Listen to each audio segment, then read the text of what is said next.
திரு ராஜகுமாரன் அவர்களே. ட்ரெய்லர் வெளியீட்டு விழாவில் கலந்து கொண்ட அனைவருக்கும் எனது வணக்கம். ஒரு வித்தியாசமான படமாக இருக்குது. இயக்குனர் சுரேஷ் பாரதி இந்த அளவுக்கு ஒரு சிறப்பான படத்தை இயக்கியிருப்பாருன்னு நான் நினைக்கல. மிக சிறப்பாக ஒரு நல்ல விஷயத்தை எடுத்து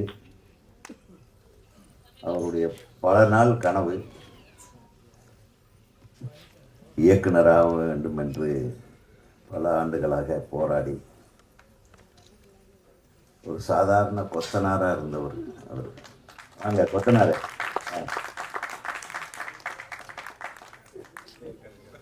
அதாவது சினிமா எப்படி சிறப்பானவர்கள் கைக்கு வரணும் அப்படின்றது ஆண்டவன் தான் முடிவு பண்ணான். எல்லாரும் ஆசைப்படலாம்.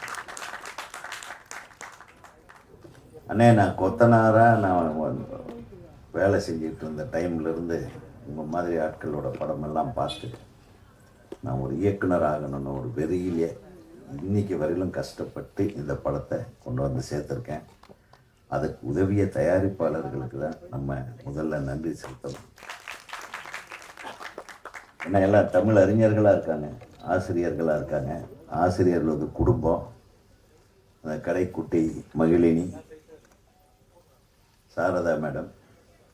ஸோ அவங்க இருவருக்கும் எங்களது தமிழ்நாடு திரைப்பட இயக்குனர் சங்கத்தின் சார்பாக வாழ்த்துக்களை தெரிவித்துக் கொள்கிறோம். ஒரு நல்ல டைரக்டருக்கு வாய்ப்பு கொடுத்துருக்கீங்க. நான் என்னமோ நினச்சேன், என்னையா கொத்தனார் என்னடா படம் எடுத்துருக்க போகிறான்னு. ஆனால் நல்லா கரெக்டாக ஸ்லைஸ் பண்ணி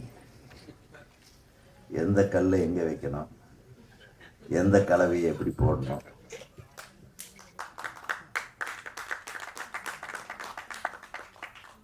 அது சாதாரண விஷயம் இல்லை. ஒரு இயக்குனரை ஒரு கட்டட கலைஞராகத்தான் ஒப்பிடுவாங்க. ஒரு கட்டட கலைஞனுக்கு தான் தெரியும் ஜன்னல் எங்கே வைக்கணும், தலைவாசல் எங்கே வைக்கணும், பெட்ரூம் எந்த சைடில் இருக்கணும், கிச்சன் எப்படி இருக்கணும், அது எந்த அகலத்தில் எந்த நீளத்தில் இருக்கணும். அப்படி பார்த்து பார்த்து ஒரு படத்தை இயக்கும் இயக்குனரும் அந்த மாதிரி தான். ஒரு கதையை எப்படி ஆரம்பிக்கிறது, எப்படி கொண்டு போகிறது, அந்த கதை சொல்லக்கூடிய இடத்துல கதாநாயகனை எப்படி இன்ட்ரடியூஸ் பண்ணுறது, கதாநாயகனுடைய வேலை என்ன, நம்ம சொல்லக்கூடிய கதாம்சம் என்ன, அந்த கதையுடைய நாட் என்ன, அந்த சப்ஜெக்ட் வேல்யூ என்ன, அதுக்கு தகுந்த மாதிரி யாரை போடுறது, இத்தனை இன்ஜினியரிங் வேலையும் பார்க்க வேண்டியது ஒரு இயக்குனர்களான கொத்தனார்கள் தான். அதனால் இங்கே இருக்கிற கொத்தனார்கள் எல்லாத்துக்கும் நடுவில் நீயும் சேர்ந்துருக்கிற. அதனால் உன்னை பார்த்து நானும் பெருமையாக சொல்லியிருக்கேன். நானும் ஒரு மிகச்சிறந்த கொத்தனாராக இருந்தவன் தான். இதில் என்ன இது இருக்கு, அருமையான விஷயம் தம்பி நீ பண்ணியிருக்க. உண்மையிலும் மனசார நான் பாராட்டுறேன். ஏன்னா இந்த கதைக்களம் பல்வேறு நிகழ்வின் அடிப்படையில், பல செய்திகளின் அடிப்படையில் தமிழ்நாட்டில் எப்படி பெண்களுக்கு எப்படியெல்லாம் அநீதி நடக்கிறது, எந்தெந்த இடத்துல எல்லாம் நடக்குது, அது எப்படியெல்லாம் விதவிதமாக அதை ஜோடனை பண்ணி மாற்றுறாங்க. இதை எதிர்த்து வெகுண்டெழுந்து தான் பாதிக்கப்பட்ட ஒரு பெண், பாதிக்கப்பட்ட பெண் தானப்பா,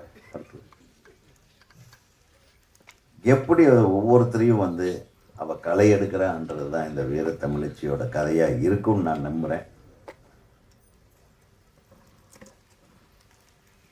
குறிப்பாக இந்த பாடல்கள் இசையமைப்பாளர் பேர் என்ன சொன்னீங்க, ஜுபை. இப்போ நல்லா பண்ணியிருக்கீங்க. ரொம்ப அழகான டியூன். அந்த ஃபஸ்ட்டு சஞ்சீவும் ஹீரோயினும் பாடுற பாடம் பியூட்டிஃபுல்லான சாங். அது ரொம்ப அழகாகவும் நடிச்சிருந்தீங்க ரெண்டு பேருமே. ரொம்ப விரசம் இல்லாமல், அதே மாதிரி இந்த மியூசிக் ஒரு அழகாக இருந்தது, ரொம்ப இதமாக இருந்தது. அதே மாதிரி அந்த பொண்ணுக்காக போட்ட அந்த theme song very very effective. ரொம்ப மிக சிறப்பான பாட்டு அது. இந்த பாடலாசிரியருக்கும் எனது வாழ்த்துக்கள். யாருன்னு தெரியல. Okay okay okay Viveka. Okay okay வாழ்த்துக்கள். அந்த குடும்ப பாட்டும் நல்லா இருந்தது. அந்த குழந்தைகளோட திரு மாரிமுத்து அவர்கள், மறைந்த மாரிமுத்து அவர்களுடைய அந்த பாடலும் ரொம்ப மிக சிறப்பாக இருந்தது. ஸோ பாடல் வந்து நீங்கள் ஒரு நல்ல கம்பெனிக்கு, பெரிய கம்பெனிக்கு நீங்கள் பேசலான்னு வாழ்த்துக்கள் வாழ்த்துக்கள் வாழ்த்துக்கள் வாழ்த்துக்கள். ஏன்னா நீங்கள் பெரிய இந்த சோனி இந்த இந்த ஆடியோ கம்பெனிகளுக்கெல்லாம் பேசுங்க. ஏன்னா இந்த பாட்டு நிச்சயமாக ரீச் ஆகும், நிச்சயமாக ரீச் ஆகும். உங்களுக்கு நான் வாழ்த்துறேன். என்னோட 5 ஸ்டார் மியூசிக் தானே, அவங்க யாரும் வரலையா, கூப்பிடலையா, மறந்துட்டீங்களா? சரி. ஸோ 5 ஸ்டார் ஆடியோவுக்கு வாழ்த்துக்கள். அப்புறம் உட்காருங்க. ஹீரோயின் பற்றி சொன்னால் வந்து அந்த பொண்ணு வந்து பயமாக இருக்கு. பொதுவாகவே பேரரசு வந்து எப்பவுமே ஹீரோயின் பக்கத்தில் தான் உட்காருவார். ஏன் தள்ளி உட்கார்ந்துட்டாருன்னு இப்போ தெரியாமல் பட்டுட்டா கூட அடி பின்னிடுவாங்கன்ட்டு ஒரு பயம். பின்றது மட்டும் இல்லை, பாட்டில் உடைச்சி கையில் எடுத்து சக்கு சக்கு சக்கு சக்குன்னு அந்த நல்ல உணர்வுகளை வெளிப்படுத்தி நம்ம ஸ்டண்ட் மாஸ்டர் வந்து இந்த வெள்ளிக்கடை ஓனர் மாதிரி வந்திருக்காரு. முதலெல்லாம் தங்கத்தில் போடுவாங்க, இப்போ தங்கம் ஜாஸ்தி விலையாகி போச்சு. நீ ஒரு ஃபுல்லாக வெளியிலேயே போடுங்க. மாப்பிள்ளை வாப்பா, மாப்பிள்ளை எவ்வளோ பவுன் இருக்கும் பாரு. டார்கெட் வந்து 5 கிலோ, இப்போ 2 கிலோ போட்டிருக்கோம். 1 கிலோ போகிறதுக்கு டைம் இல்லை, பெயின்னால நிறையா ஃபிசியோதெரப்பி பண்ணுறேன், வீட்டில் கட்டி வச்சிருக்கேன். இவ்வளோ வெயிட் ஏற்றினா அப்புறம் ஃபிசியோதெரப்பி பண்ண அதே இழுக்குண்டா. நீ சொன்னிய உன்னுடைய குருநாதர் ராக்கி ராஜேஷை அறிமுகப்படுத்தினதே நான் தான். ஸோ குருவுக்கு மிஞ்சின சிஷியனாக இருக்கிறேன். ஸோ விரைவில் உன்னுடைய திறமையால் இந்த படத்தில் ஃபைட் எல்லாமே ரொம்ப எமோஷனலாக இருந்தது. அதாவது ஃபைட்டுன்ற மாதிரி இல்லாமல் ஒரு பெண் வந்து வெகுண்டெழுந்து அடுத்தவனை தாக்குனா எந்த மாதிரி இருக்குமோ அது ஒரிஜினாலிட்டி இருந்தது. அதனால் கூடிய விரைவில் நிறைய படங்கள் பண்ணி இந்த வெள்ளியெல்லாம் தங்கமாக மாற எங்களுக்கு மனமார்ந்த வாழ்க்கை. கரெக்டா? கரெக்டு தானே? அப்படியே ஒரு பவுண்டை நம்ம பக்கம் தள்ளி விட்டா அதுவே சந்தோஷம். இன்னைக்கெல்லாம் பவுனுன்னு வாயில் சொல்கிறதே கஷ்டமாக இருக்கு. இனிமேல் தங்கம்னு பேப்பரில் எழுதி பாக்கெட்டில் வச்சுக்கிறதோட சரி. கூடிய விரைவில் தங்கம் வந்து டிக்ளேர் பண்ணிடணும், எதுக்குமே யூஸ் ஆகாத ஒரு மெட்டல்னு. அப்போ தான் ஏழைகளுக்கெல்லாம் சந்தோஷம் இருக்கும். என்ன அந்த அளவுக்கு விலையேற்றம், தங்கத்தினுடைய விலையேற்றம் இருக்கு. இந்த படத்தோட கதைன்னு பார்த்தா தம்பி சொன்னார், இந்த மாதிரி பல்வேறு நிகழ்வுகளின் அடிப்படையில் ஒவ்வொரு காட்சிகளையும் அமைச்சு ஒரு நல்ல ஹீரோயின் ஓரியன்டட் சப்ஜெக்டில் அது வந்து சஞ்சீவ் எல்லாம் நடித்தது ஒரு சந்தோஷமான விஷயம். ஏன்னா கதைக்குண்டான விஷயத்தில் நம்ம இருக்கணும் அப்படின்னு நினச்சதுனால அவர் பண்ணியிருக்காருன்னு நினைக்கிறேன்.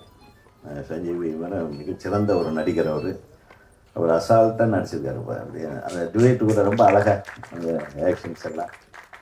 வாழ்த்துக்கள் கண்ணு, பெரிய வெற்றி படமாக இது அமைய வேண்டும். நமக்கு நேற்று நைட்டெல்லாம் கொஞ்சம் தூக்கம் வரல, 2 நாளாக கொஞ்சம் ஒரு மாதிரி டிஸ்டர்ப்டாக இருந்தேன். உங்களுக்கு தெரியும், கரூரில் நடந்த திரு விஜய் அவர்களுடைய பிரச்சார கூட்டத்தில் நடக்கக்கூடாத ஒரு சம்பவம் நடந்துச்சு. 40 விலை மதிப்பில்லாத உயிர்களை இழந்திருக்கோம்.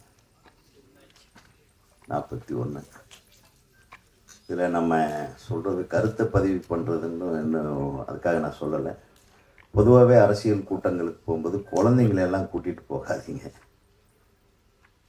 இந்த கூட்டம் நெரிசல் இருக்கக்கூடிய பகுதிகளுக்கு செல்லாமல் கொஞ்சம் தூரமே தள்ளி நின்று பாருங்கள். எத்தனை பேர், எத்தனை குடும்பங்கள், அந்த உயிர்களை இழந்தவர்களுடைய குடும்பங்கள் எப்படி தத்தளிக்கும், எவ்வளவு வேதனையில் இருப்பாங்க, எவ்வளவு எதிர்கால கற்பனைகளோட ஒரு திருமணம் செய்து கொள்ளக்கூடிய ஒரு தம்பதிகளாக போகிற ஒரு பொண்ணும் மாப்பிள்ளையும் கூட அதில் இறந்துட்டாங்கன்னு கேட்கும்போது ரொம்ப மனசு ரொம்ப ரொம்ப சுமையாக இருந்தது. இதை கேட்டு நடிகர் திரு விஜய் அவர்கள் மனசு எவ்வளோ பாடுபட்டிருக்கும். நம்ம எல்லாம் வந்து இறந்தவர்களோட குடும்பங்களோடு சேர்த்து நடிகர் திரு விஜய் அவர்களுடைய மனசோடு நம்ம நிற்போம். ஏன்னா இது யாரும் எதிர்பார்க்காத நடந்த ஒரு விபத்து. எதுக்கு விசாரணை அது இது வருது, அது என்ன ஏதுன்னு பின்னாடி அது அரசியல், அதுக்குள்ளே போக வேண்டாம். நமக்கு உயிர்கள் தான் முக்கியம். போன உயிர்களை மீட்டெடுக்க இறைவனாலும் முடியாது. இறைவனால் முடியாத ஒன்று என்னென்னா எத்தவங்கள உசுரோடு கொண்டு வர்றது. ஆக அந்த குடும்பங்களுக்கு ஆழ்ந்த இரங்கலை தெரிவித்து ஒரு செகண்ட் நம்ம ஒரு மௌனமாக எல்லாரும் அஞ்சலி செலுத்தலான்னு நினைக்கிறேன். இந்த மாதிரி ஒரு நிகழ்வுகள் எல்லாம் இனிமேல் நடக்காமல் இருக்கணும். அரசியல் தலைவர்களும் சரி, அந்தந்த ஊரில் கூட்டத்தை அரேஞ்ச் பண்ணுற அந்தந்த கட்சி நிர்வாகிகளும் சரி, காவல்துறையும் சரி, அரசும் சரி, ஒவ்வொரு தலைவர்களுடைய சக்திக்கு ஏற்ப எந்த அளவு கூட்டம் சேருமோ அந்த மாதிரி இடங்களை ஒதுக்கி அதற்குண்டான பாதுகாப்பை வழங்க வேண்டும் என்று திரையுலகத்தின் சார்பாக நான் அன்போடு கேட்டுக்கொள்கிறேன்.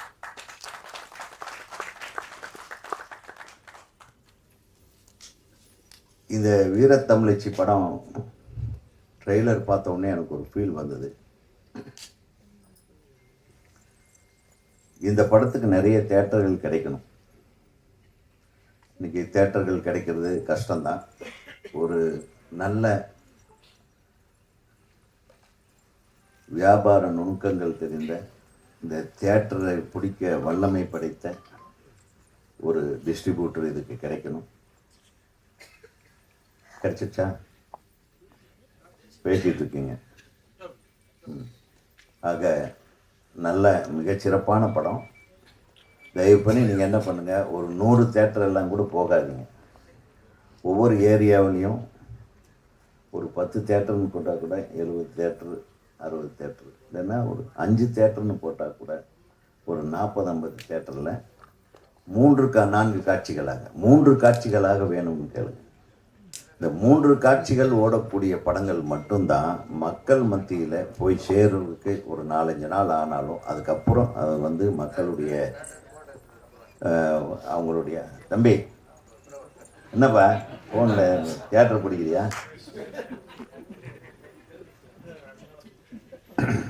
இந்த தியேட்டரில் வந்து ஜனங்க போய் ஒரு முதல்ல இப்போல்லாம் தியேட்டருக்கு வந்து 10 பேர் 15 பேர் தான் வர்றாங்கன்றாங்க. புது படங்கள், சின்ன படங்களுக்கெல்லாம் அந்த 10-15 பேர் ஒரு 100 பேராக சேர்த்துனா தான் அந்த 100 பேர் போய் அந்த மவுத்து டாக்கு வந்து அடுத்தடுத்த படங்கள் வரும். அதுக்கு கொஞ்சம் டைம் கொடுக்குற அளவுக்கு ஒவ்வொரு படத்தையும் குறைந்தபட்சம் ஒரு 4-5 நாட்களாவது அந்த தியேட்டரில் 4 காட்சிகளாக அல்லது 3 காட்சிகளாக ஓடக்கூடிய தியேட்டரை மட்டுமே ஃபிக்ஸ் பண்ணி நீங்கள் ரிலீஸ் பண்ணுறதுக்கு உண்டான ஒரு முயற்சி எடுங்க.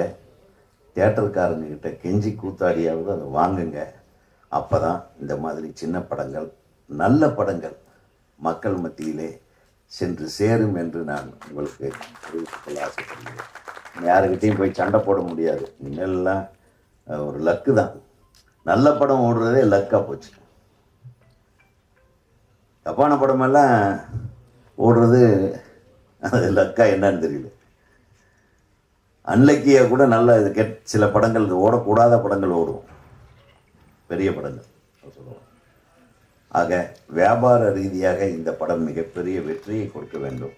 இந்த படத்தில் பணியாற்றிய அனைத்து தொழில்நுட்பம் எங்கே அசிஸ்டன்ட் டைரக்டர்கள் எங்கப்பா, சின்ன கொத்தனார்கள் எங்கே, இங்கே எல்லாம் மெம்பர்களா இல்லை?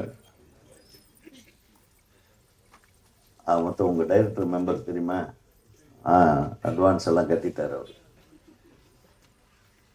ஏன்னா இப்போ இப்போ தயாரிப்பாளர்கள் சில பேர் படம் எடுக்கிறாங்க.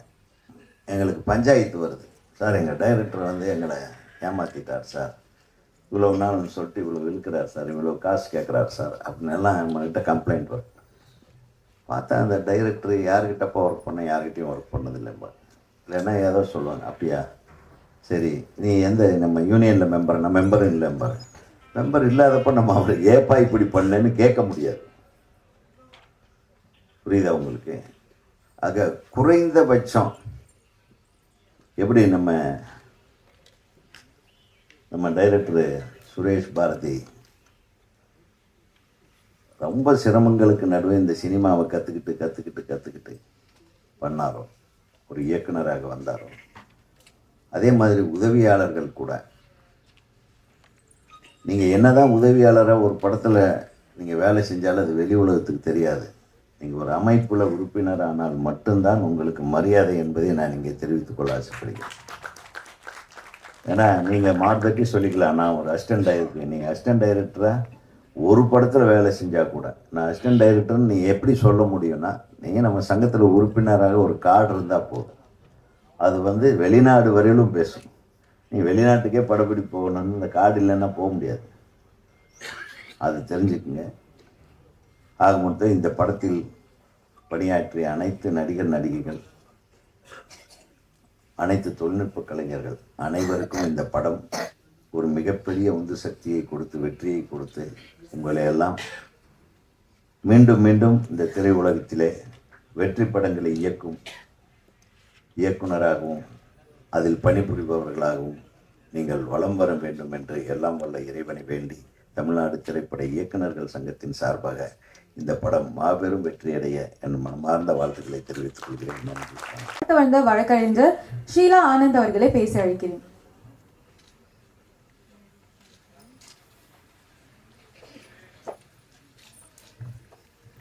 அனைவருக்கும் வணக்கம்.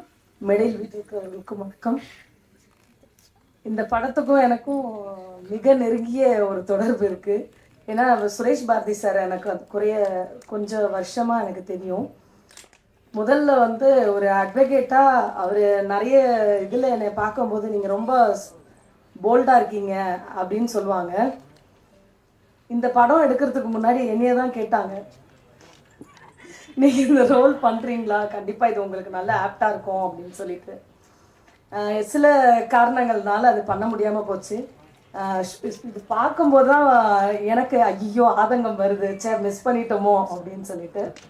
ஸோ இது நல்ல ஒரு கான்செப்ட். ஆக்சுவலி என்ன அப்படின்னா, பெண்கள் இன்றைய காலகட்டத்தில் எல்லாம் சொல்கிறோம், பெண்கள் பாதுகாப்பு, நிறைய விஷயங்களை பற்றி பேசுகிறோம், சட்டத்தை பற்றி குறை சொல்கிறோம், இல்லை ஆட்சியாளர்களை குறை சொல்கிறோம், இல்லை காவல்துறையை குறை சொல்கிறோம். ஆனால் எங்கேருந்து தப்பு ஆரம்பிக்குது, இல்லை அதை எப்படி தடுக்கலாம் அப்படிங்கிறத யாருமே சரிவர சொல்கிறது இல்லை. அதை இந்த படத்தில் தெளிவாக சொல்லியிருக்காங்க. அதனால I really appreciate mister director Suresh Bharathi sir. நல்ல ஒரு விழிப்புணர்வு ஏற்படுத்தக்கூடிய ஒரு படமாக இருக்கும். கண்டிப்பாக ஃபேமிலியாக எல்லா வீட்லேயும் இருக்க பெண் குழந்தைகளை நீங்கள் கண்டிப்பாக நாட் ஓன்லி பெண் குழந்தைங்க, விமென்ஸு எங்கே வேலை பார்க்குற இடங்களில் பிரச்சனை இருந்தாலும் சரி, இல்லை அவங்க பஸ்ஸில் பயணிக்கும் பொழுது, இல்லை அவங்க வீட்டு பக்கத்தில், எல்லா இடங்கள்லையும் நாட் ஓன்லி சோஷியல் மீடியாவில் வீட்டில் கதவு சாத்திட்டு ரூம்குள்ளே ஃபோன் எடுத்துகிட்டு போகிற இடங்களில் கூட அவங்களுக்கு பிரச்சனைகள் வருது. ஸோ அதை எப்படி அப்ரோச் பண்ணணும், சட்டம் ரொம்ப ஸ்ட்ராங்காக விமென்ஸுக்கு ரொம்ப ப்ரொடெக்டிவாக நிறைய ஆக்ட்ஸ் இருக்குது. அதை அப்ரோச் பண்ணுற இடங்களில் எங்கே மிஸ் பண்ணுறோம் அப்படின்றத பார்க்கணும். பேரண்ட்ஸ் கண்டிப்பாக வளரும்போது பெண் குழந்தைங்களுக்கு நிறைய விஷயங்களை நம்ம சொல்லி வளர்க்குறோம். அதில் அவங்களோட பாதுகாப்பு அப்படிங்கிறத கண்டிப்பாக உறுதிப்படுத்தணும்னு நான் சொல்கிறேன். நம்ம பிள்ளைகளை பாதுகாக்கலைன்னா, நம்மளை பாதுகாக்கலைன்னா வேறு யாரும் நம்மளை பார்க்க முடியாது. ஸோ பாதுகாப்புங்கிறது அதை நம்மளை சார்ந்து இருக்குது அப்படிங்கிறத நான் ஸ்ட்ராங்காக பிலீவ் பண்ணுவேன் எப்போவுமே. விமென்ஸ் போல்டாக இருக்கணும்.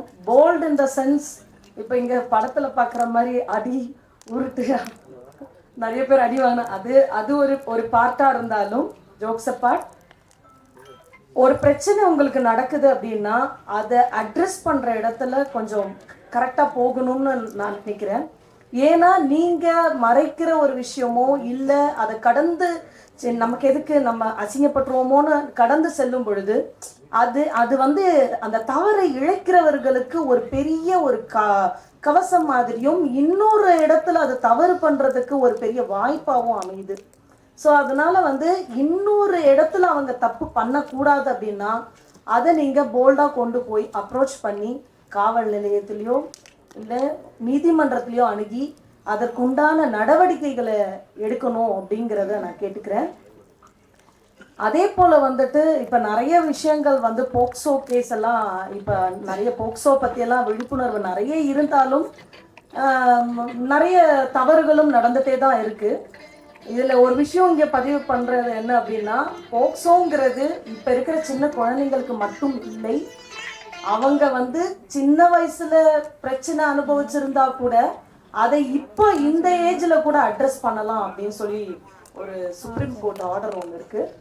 ஸோ அதனால் இதெல்லாம் நம்ம வரவேற்கத்தக்கக்கூடிய ஒரு விஷயம்தான். பெண்களுக்கு விழிப்புணர்வு அப்படிங்கிறது வீட்டிலிருந்து ஆரம்பிக்கணும்னு நான் மீண்டும் மீண்டும் சொல்லிக்கிறேன். ஸோ அதனால் எந்த ஒரு இந்த படத்துலேயும் கூட நிறைய சட்ட திருத்தங்கள் அது கொண்டு போகிற மாதிரியான நிறைய காட்சிகள் இதில் இருக்கும். அதில் நானும் ஒரு கேரக்டர் பண்ணியிருக்கேன், அட்வொகேட்டாகவே பண்ணியிருக்கேன். ஸோ அதனால் இதில் வந்து அப்போ சார் கேட்டாங்க, மேம் இது வந்து நீங்கள் இன்னும் பெண்களுக்கு வந்து நம்ம என்னென்னலாம் லேகாக இருக்குது, எதை எப்படி கொண்டு போனால் இன்னும் கரெக்டாக இருக்கும் அப்படின்னு சொல்லிட்டு. ஆக்சுவலி என்னென்னா நம்மளுடைய இது லாவோட சிஸ்டம் பிரகாரம் வந்து இப்போ நீங்கள் வெளிநாடுகள்லாம் பார்த்தீங்கன்னா, இப்போ சவுதி அரேபியாலெல்லாம் பார்த்தீங்கன்னா இந்த பெண்களுக்கு விரோதமாக செய்கிற எந்த ஒரு விஷயமா இருந்தாலும் இம்மீடியட்டாக அவங்க வந்து ஸ்லாட்டர் பண்ணிடுவாங்க, அந்த உடனே மரண தண்டனை வந்து விதிச்சிருவாங்க. அந்த அளவுக்கு நம்மளுடைய சட்டம் வந்து ரொம்ப இதாக இல்லை ஆக்சுவலி. ஆனால் அவங்களுக்கு தண்டனை வாங்கி கொடுக்கறதுல நிறைய விஷயங்கள் வந்து நமக்கு இருக்குது. ஆனால் அப்ரோச்சஸ் தான் நம்ம அது கரெக்டாக பண்ணுறதில்ல. மேபி டிலேவாக அதோடைய ஜட்ஜ்மெண்ட்ஸ் வந்து டிலேவாக இருக்கலாம், ஆனால் அதுக்குண்டான இது கிடைக்கும். அதை வந்து இந்த படத்தில் வந்து தெளிவாக அதை இன்னும் எவ்வளோ வேகமாக வந்து கொண்டு போகலாம், சட்ட ரீதியான நடவடிக்கை இல்லை, அவங்களுக்கு தண்டனையை எப்படி இன்னும் அதிகப்படுத்தலாம், அப்படியெல்லாம் வந்து நிறைய புது சட்டங்களில் எப்படி எப்படிலாம் ஏற்றலாம் அப்படின்றதெல்லாம் வந்து இதில் ஒரு பாயிண்ட்ஸாக கொண்டு வந்திருக்கோம். ஸோ அதனால் கண்டிப்பாக வந்து இந்த படத்தை வந்து கண்டிப்பாக ரிப்போர்ட்டர்ஸ் அண்ட் மீடியா பீப்புள் கண்டிப்பாக இதை வந்து வேறு லெவலில் கொண்டு போகணுன்றதை நான் இந்த நேரத்தில் கேட்டுக்கிறேன். ஸோ உங்களால் தான் இதை வந்து நெக்ஸ்ட் லெவலுக்கு கொண்டு போக முடியும். டெஃபினெட்லி நீங்கள் இதை அடுத்த கட்டத்துக்கு கொண்டு போகணுன்னு இந்த நேரத்தில் கேட்டு வாய்ப்பு கொடுத்தமைக்கு நன்றி சொல்லி விடைபெறுகிறேன். நன்றி. Thank you ma'am. அடுத்தபடியாக சிறுபட தயாரிப்பாளர் சங்க தலைவர் அன்புச்செல்வன் அவர்களை பேச அழைக்கிறேன்.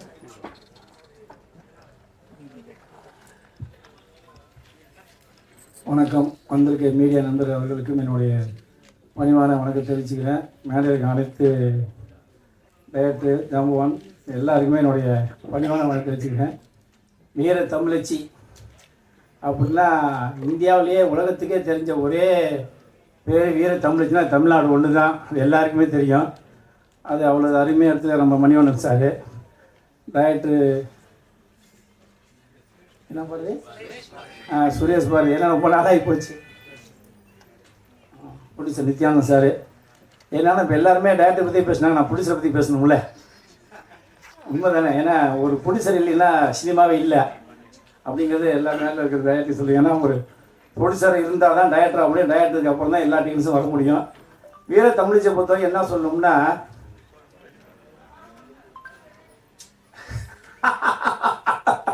இயக்குனருக்கு பணம் கட்டினது நம்ம தயாரிப்பாளர் தானா, அதை சொல்லிட்டாரு. பரவாயில்ல, வாழ்த்து. ஒரு டேரக்டர் உருவாக்கியிருக்கீங்க, ஒரு டேரக்டர் ஆகி நீங்கள் தமிழ்நாடு முழுக்க எந்த பேச போகிறீங்க.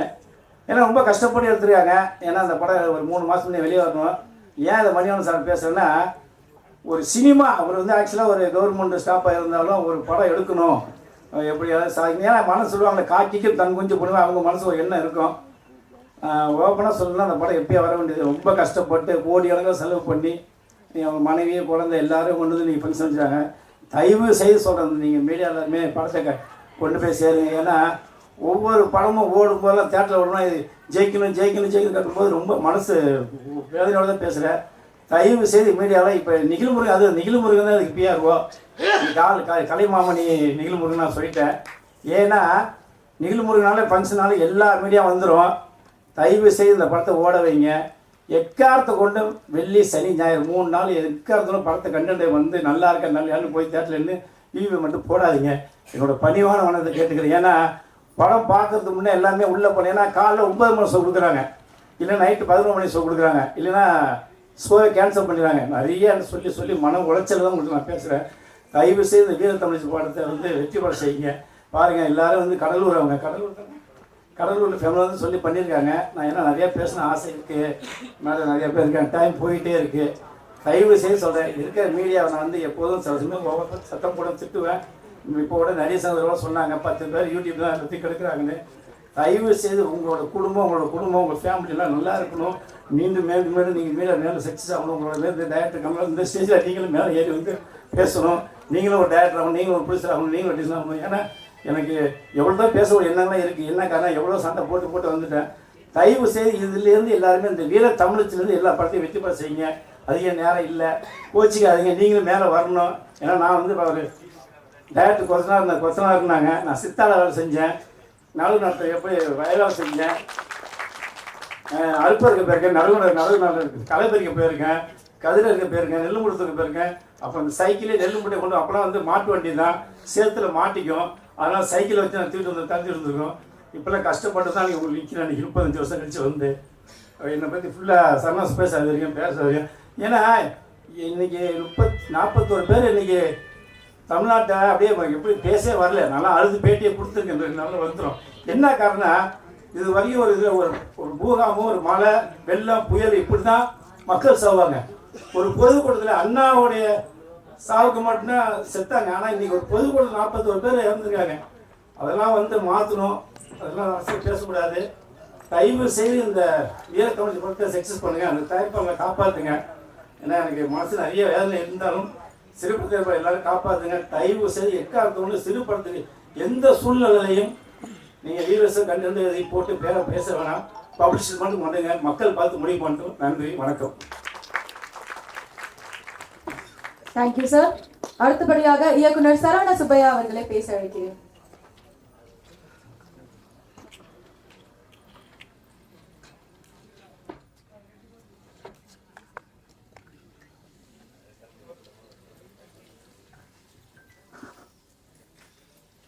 எல்லாருக்கும் வணக்கம்.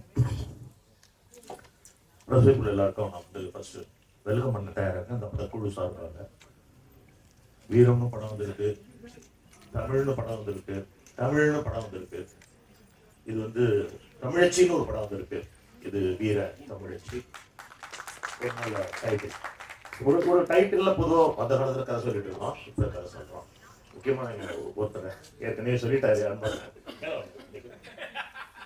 நான் உதவி இயக்குனரா பவித்ரன், சங்கர், பாரதிராஜன் அப்படி ஒரு பெரிய கேரியர் போயிட்டு வந்த காலத்துலேருந்து நான் பண்ண சிட்டிசன், ஏபிசிடின்னு எல்லா படத்துக்கும் அவர் தான் பிஆர்ஓ இருக்காரு. அவருக்கு விலைமாமணி விருது அப்படிங்கிறதுக்கு he deserved. It's worthful person. ஏன்னா உங்களுக்கு தெரியாதது இல்லை, கமல் சார்லேருந்து, ரஜினி சார்லேருந்து, விஜய் சார்லேருந்து, அஜித் சார்லேருந்து இன்னைக்கு அவர் கிராஸ் பண்ணாத ஆர்டிஸ்டே கிடையாது, இன்னைக்கு இருக்கிற சஞ்சீவ் சார் வரைக்கும். ஸோ அவரை தெரியாத ஆட்களும் கிடையாது. ஒரு வாரத்தை அன்பனை சொன்ன மாதிரி அவர் இன்வைட் பண்ணால் இங்கே எவ்வளோ பெரிய ப்ளஸ் பீப்புள்ஸ் வருவாங்கன்னு எனக்கு தெரியும். என்னுடைய நண்பனா அந்த இடத்துல நான் வந்து ஒரு கலைமாமணி நிகில் முருகன் அப்படின்னு சொல்லிக்கிறதுல ரொம்ப பெருமைப்படுறேன். God bless. தமிழ்நாடு திரைப்பட இயக்குனர் சங்கத்தினுடைய சார்பாக உங்களுடைய கைத்தட்டல்.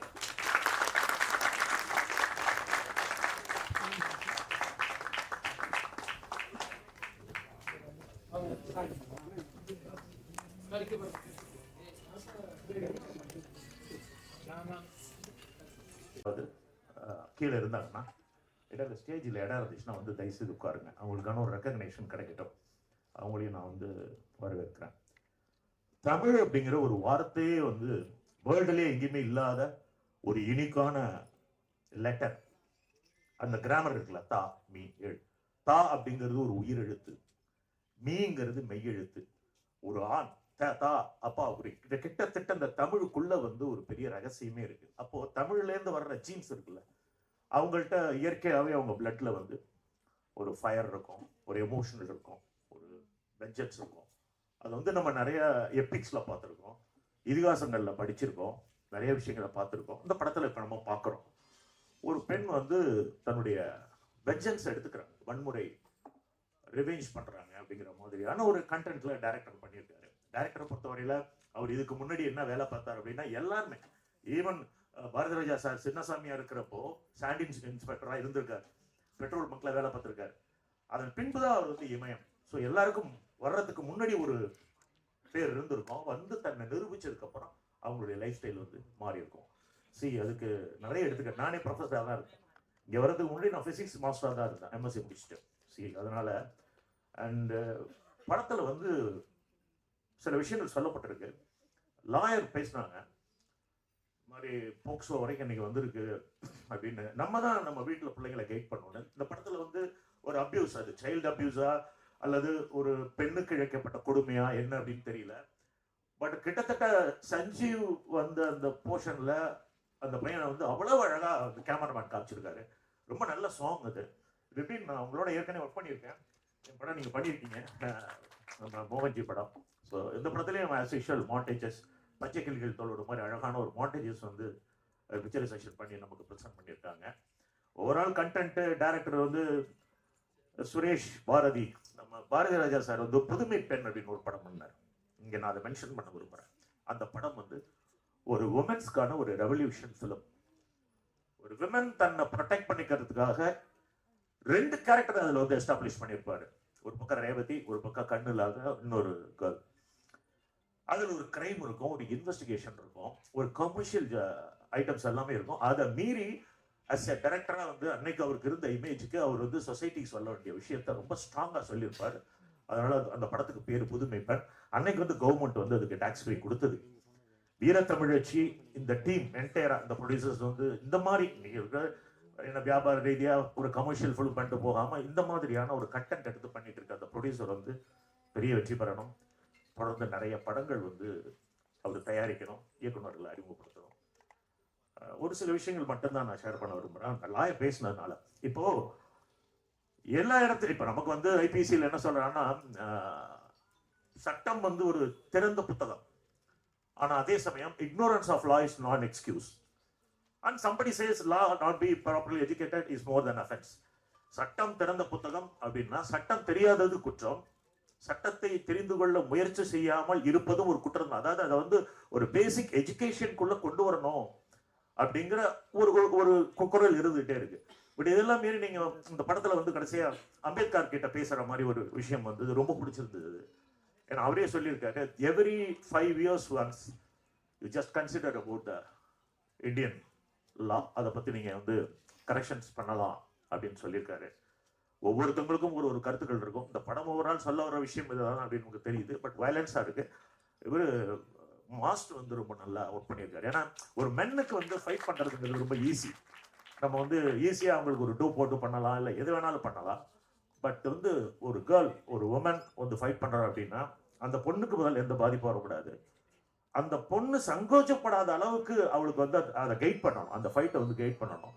அந்த ஹீரோயினாக நடிச்சிருக்க பொண்ணு வந்து ஒரு ப்ரொஃபஷனல் எக்ஸ்ட்ரா கரிக்குலராக அந்த மாதிரி ஃபைட் கற்றுக்கிட்டாங்களா இல்லை அந்த படத்துக்காக தான் பண்ணியிருக்காங்களா எனக்கு தெரியாது. ஸோ இவ்வளவு இன்கன்வீனியன்ட்டில் மாஸ்டர் வந்து அதை பண்ணியிருக்காரு. மியூசிக் நல்லா இருக்குது, எடிட்டிங் நல்லா இருக்குது, சினிமாட்டோகிராஃபி நல்லா இருக்குது. ஒரு வீக்கெண்டு முடிகிறப்போ இங்கே வந்து மருதாமுடின்னு ஒரு படம் அவங்களோட நான் பேசினேன். அந்த வீக் ஓப்பனிங்கில் ஒரு வீர தமிழ்ச்சி அப்படிங்கிற இந்த படம் மூலமாக அவங்களை வந்து சந்திக்கிறதுல எனக்கு ரொம்ப பெருமை.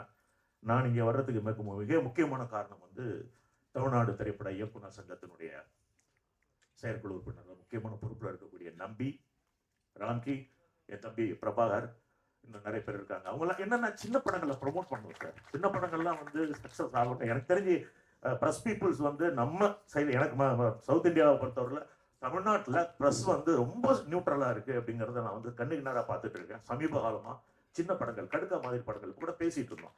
மீனாட்சி எல்லாரும் நீங்கள் உட்காந்துருக்காங்க. சின்ன சின்ன படங்கள் கூட எவ்வளோ ஹானஸ்டான ஒரு ரிவ்யூ கொடுக்க முடியுமோ அதை நீங்கள் கொடுக்க தான் செய்கிறீங்க.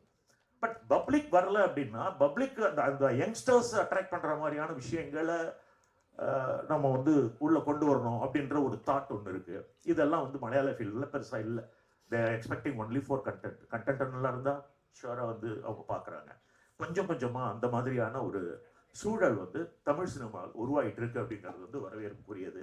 அதில் மிகப்பெரிய பங்கு வந்து பத்திரிகையாளர்கள், இணையதள வலையதள என்னுடைய அருமை நண்பர்கள், எஃப்எம் ஆடியோ, இவங்கள்ட்ட தான் இருக்குது.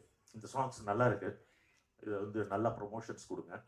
இந்த என்டையர் டீமுக்கு வந்து என்னுடைய ஹார்ட்ஃபெல்ட் கங்க்ராச்சுலேஷன் வந்து நான் இங்கே ரெஜிஸ்டர் பண்ணுறேன். சஞ்சீவ், நீங்கள் முதல்ல ஒரு பெரிய ரவுண்ட் வர வேண்டியது, இது உங்களுக்கு ஒரு லேட்டான விஷயமா தான் இருக்குது. பட் நீங்கள் வருவீங்க. கௌரி பரத், நிறைய பேர் என் கூட நடித்தவங்களாம் கூட நான் பார்த்தேன், உட்காந்தாங்க. அவங்க எல்லாரையுமே நான் வந்து உங்கள் சார்பாக அந்த குழு சார்பாகவும் வரவேற்று வெளியே வருகிறேன். பேரரசர் நான் அடுத்து பேச